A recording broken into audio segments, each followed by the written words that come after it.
Hello, you guys. Thank you so much for tuning in to this episode of the Enneagram and Marriage Pod. I am so glad to refresh your week with some tips on how to prevent and repair conflict with logical spouses and types. Oh my goodness, this is everybody who feels like they themselves or their partner is somebody who is just very almost flat affect during a conflict, or you cannot get a rise out of them. And they're just so logical for better and for worse, right? Because so much of it is good where they're like, I am steady.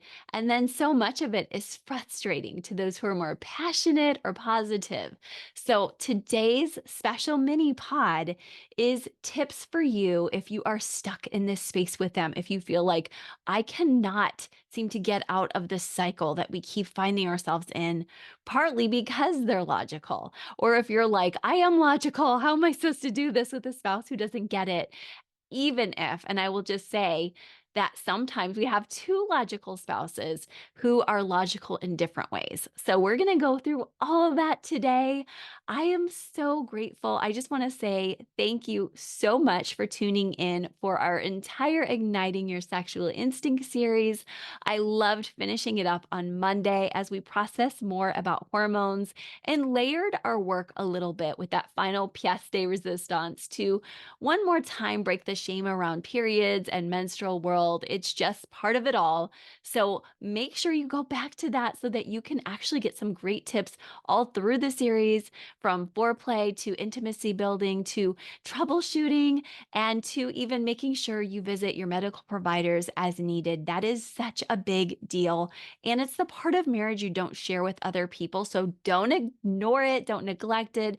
As you might have heard me say during that series, I've had spouses that were my clients where they just neglected it and it just didn't bode well for them long term. So now I am all about telling my people to do their booster work just so that I can make sure they're tracking in a healthy way together long term in that area. So check that series out and know that I'm so thankful to also have new members of our membership. So I'm excited about today having our group for that. And don't worry if you missed it, we will open again later on. But for now, we are closed doors. So make sure you're on our email list so that you can find out all about how to walk through relationship care with depths. And know that we also have a coaching team.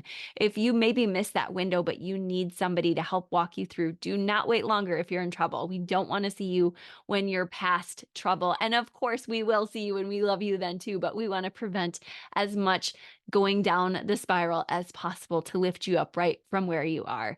So make sure you check the show notes for that. And also today, as you know, we are talking about our conflict with our logical types. So let's dive into that too briefly. So I want you to first understand that although it's typically Enneagram ones, threes, and fives who have a more generally logical conflict style, sometimes you might see that from somebody in the social subtype slash instinct stance as well, because they're just like, I want to get out there and help the world socially. Let's solve things as quickly and logically as possible.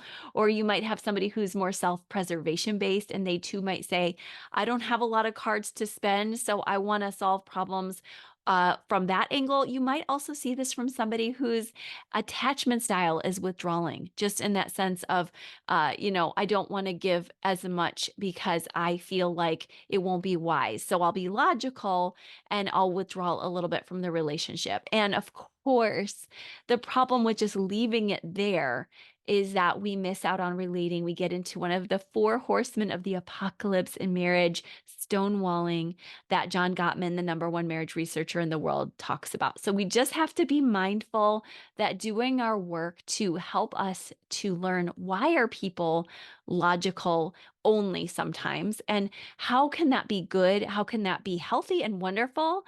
And how can that also be detrimental? And then we're going to also work through some actual ways to prevent and to repair conflict with these individuals too. So I am so glad it's a short and sweet, but also very practical episode for you today. So, first and foremost, make sure you know that often these individuals, whoever they are, whatever types they are, who want this logic, as I said, they really bring something good to the table in terms of actually wanting to build a foundation that has a lot of preserving energy. They don't want to expend and be overly wild or passionate and misrule on what their decisions are. They want to make sure that they have a rule of law for themselves and how they work that has integrity with who they are. And one of their pieces of integrity that you need to know about is people that are very logical and really like to be competent in an argument, they really don't want to have the argument in the first place.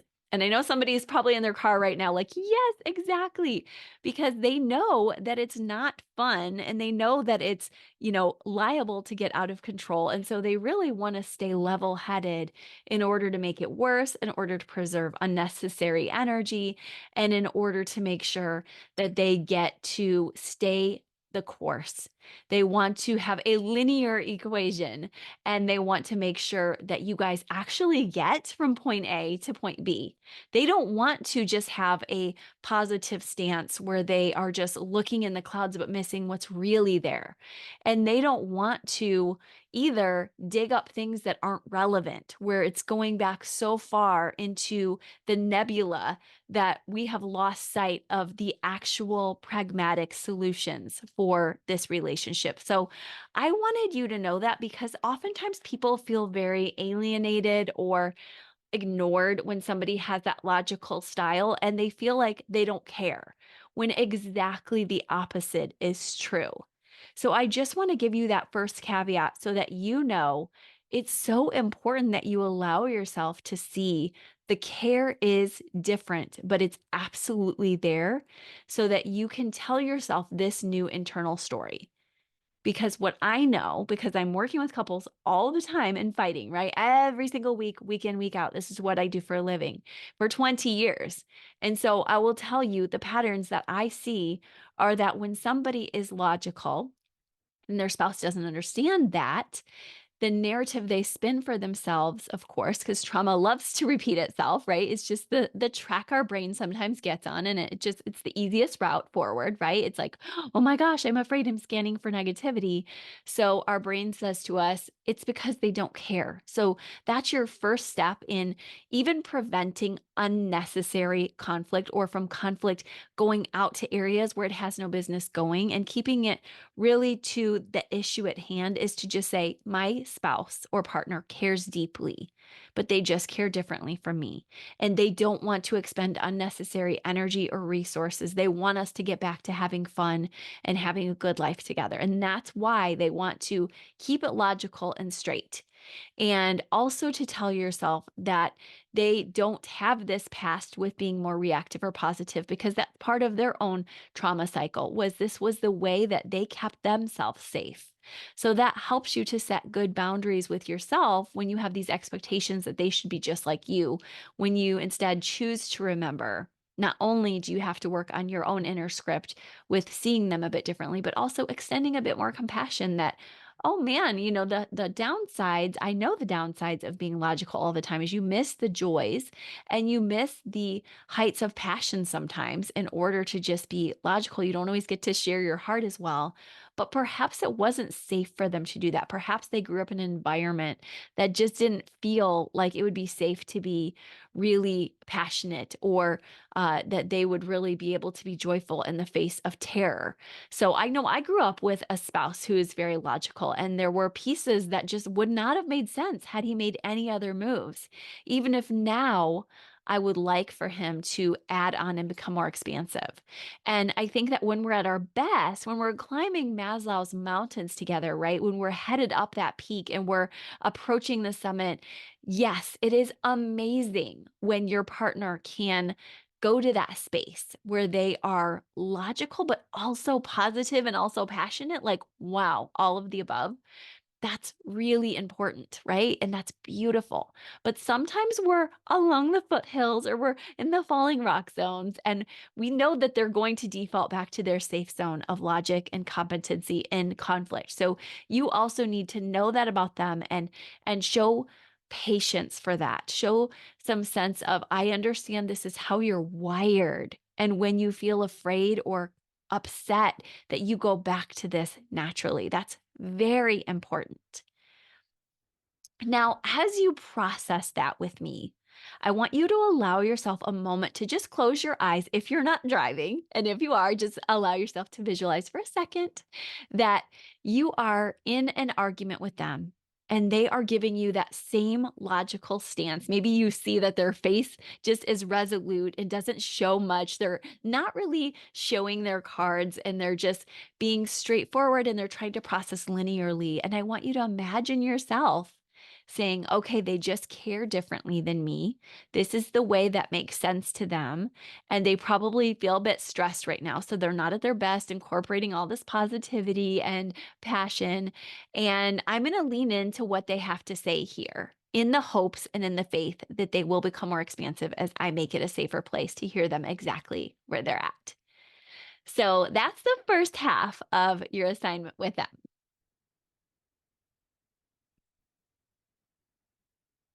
Now, the second half of your assignment with them is that if they're in the 1, 3, or 5 space, or they're a social or self preserving, I'm going to give you a little bit of idea of how to work through that. And even if there's one type of a sexual subtype that we'll just briefly go over to that they could possibly be in this logical space a little more than most. But first and foremost, a type 1, if you have a 1 spouse, make sure that you know that for them, they're going to pair their logic and competency with rightness. They're going to feel like they don't want to risk being wrong because that makes them feel like they're bad and they don't want to feel bad. Who wants to feel bad? Raise your hand if you love feeling like you're a bad person who has no worth and isn't good. Like nobody wants to feel that. But just so you know, when ones are in that space of just knowing that they're in a conflict, that's what comes up for them, literally. So if you're a 1, you're like, yes. And if you're not a 1, that's news for you because it's a reminder for you of somebody who processes so differently from you, even if you're logical. So allow yourself to use some language around that to prevent conflict and to also resolve conflict. To say, something I want to remind you of right now is that you are okay and you don't have to be right all the time, but I understand that that's very important to you.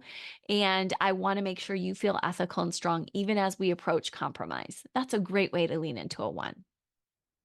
Now, if you're with a 3, then a great way to understand how they approach their logic and competency in their conflicts is they want to not pause on the achieving. They want to make sure that their goals come out on top no matter what. So they might be saying, like, we need more spending, or we need more work, or we need more of vacation, whatever it is. They're like, we need to display more, we need to attract more.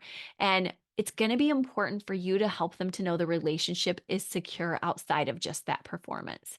And for them to feel that you know how to help them to self-soothe so that they can pause on that and come back to you in a safe manner versus you saying, it has to be that you just perform for us. That's what I need you for and what I want you for. Because I just had a session today with somebody like this, and nobody wants to be loved deep down for their achievements. They want to be loved for who they are. And your 3 needs to know that so that they could possibly, I didn't say for sure, but possibly relax on this logical competency zone and conflict and could actually troubleshoot with you in a way that feels a little bit more open minded toward what you have to say too, and toward that diplomacy that you want to see so badly. And so it might be that you're like, I don't care that much about passion and fun with them. I want to have our hearts knit together. And 3s are heart types. So if they feel that you're safe with your heart, you can unlock the door to theirs, but you have to really prove to them that your heart sees below the achievements and loves them anyway. So I want you to work on that tangibly. And if you guys don't know how to do this, ask your people. Say, for the one, I know that you get triggered when we have conflict, that you want to be right. What can I say? I know for a three, you get triggered when I talk about slowing down on achievements. What can I say to help you see that I love your heart? And then if it's a type five, a lot of times they want to show their competency in the argument, and that can become more important to them than your feelings. But I want you to know they're very relationally wired. And so underneath that desire to show you that is deep care. It's maybe often an introverted care, but it's deep care and thoughtfulness about the family, about the security, about the long-term troubleshooting, about pushing through hard walls. And those are all beautiful parts of the five that you might be missing if you're just thinking in a very limited way yourself about them and you're not remembering all the good they're trying to bring to the conflict, even though you're saying to them, I want to be loved in a different way. I want to be heard in a different way. And something I'll add to that is if you're in that space where you are a spouse or partner of a five and you really want to help them to make headway and to add in some different revolutions, not just the same round, the same circle all the time of, okay, it has to be that we just research and troubleshoot and without emotion solve our problems. You can say, I just want to know what would be safe for us together to walk outside of this and for me to get love from you in a different way. And I also want to honor that you have researched for us and that you have shared your wisdom. Because if you try to bypass that and just say, like, love me in a different way, it's similar to what I said about the one or the three. Like, they're not going to buy it. You have to also let them show up in conflict how they're going to show up, because when we're stressed, you can't really change a person. You just have to love them the way they are. And if you want to climb Maslow's mountain together in your conflicts, you have to be able to say, what would help you to feel more emotionally safe with me in our conflicts? When I want to be heard, what would help me to be heard more? Even when I know your research, and hear me when I say this, your research is so valuable. It is so helpful. It is so life-giving. But I also was really hoping to get some heart-centered care from you. Here's what we can do, or what can we do? And for the five, you can say, here's what we can do. And for the other partner, you can say, what can we do? And see a therapist or a coach. Our team would love to brainstorm with you. If you're like, I'm stuck, I don't know what I would tell them, then see us or see somebody else in your local group.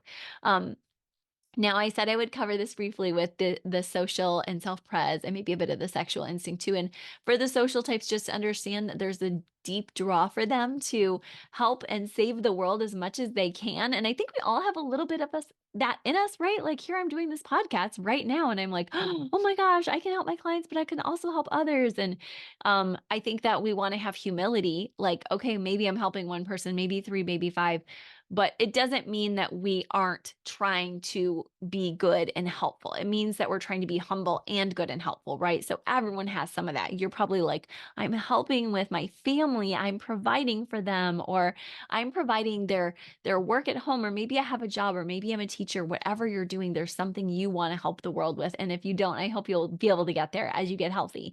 But understand that sometimes when we put that before anything else in an argument, it can make us very logical, because we're like, okay, logically speaking, my schedule doesn't have room for what my spouse is requesting. And that's a big mistake that I see a lot in my work, is that people gave so much socially that they miss each other and they were desperate for love and care. Attachment is so primal. So just make sure you're watching for that and asking your partner, how can we make sure we do put our spousal oxygen masks on so that we're not in conflicts all the time about not even seeing each other and not even connecting. And so that's the blind spot with the social. Now, with the self-pres, as I mentioned, it can be the blind spot of like, I don't have the energy for more. And this is where I want you to watch out for yourself and just get some extra rest. You heard our episode, I hope, with Dr. Sandra Dalton Smith on the 7 types of rest. Or you can just give yourself, as I do a few times a week, just a little micro nap to really allow for the fact that when your spouse is upset with you and there's conflict around you being so self-preserving and just like logical and pulled back and not willing to engage, there will be more when you start saving more of your energy for your relationship. So you have to intentionally do that. Maybe you're not a social, but you still need to do that in your self pres. And then for the sexual, I would just remind you that some people are logical in the sexual way of like, I want to merge. And so I'll do whatever you need and I'll just be logical. But I do think that the limiting factor here is that sometimes it's extra hard when somebody is trying so hard to just say like, I need you to do it my way and I'm merging with you, and either I'm going to lean in so far to you or you're going to lean into so far to me that we're going to lose ourselves. So make sure in the process that you are willing to put some passion in so that you don't lose your personal values. That is my concern for you if you just lean in so hard on that merging instinct and you forget who you are and you get swallowed up. So I want you to watch for that. So, those are the big tips for you. If you have a spouse or a partner who is a logical person in a conflict, I want you to really allow yourself to create new internal dialogues for yourself about this person. And as you can hear, as a big picture ending, that the dialogues don't involve you saying that this person is bad or this person is trying to bypass fun and passion. Instead, allow yourself that reminder that they're doing the best they can and they may not be at the top of the mountain, and logic is their go to. And if you are that logical party, allow yourself the expansiveness and faith and time of rest so that you can start when you're at your best, putting on a few different pieces and just giving that a baby step so that your spouse can see, oh my gosh, they're really working on this. That is so hopeful. I know whenever I think of Wes doing some work, it just encourages me so much. And I'm sure you all feel that about your spouses as well, and they feel that way about you. So keep up the great work. Take one tip from today that you're going to bring into your week. And then don't forget to join us on a Deeper Dive podcast today, where I'm sharing 3 ways that you can process through conflict now together. So I hope you have a great week, and I will talk to you soon. Bye bye.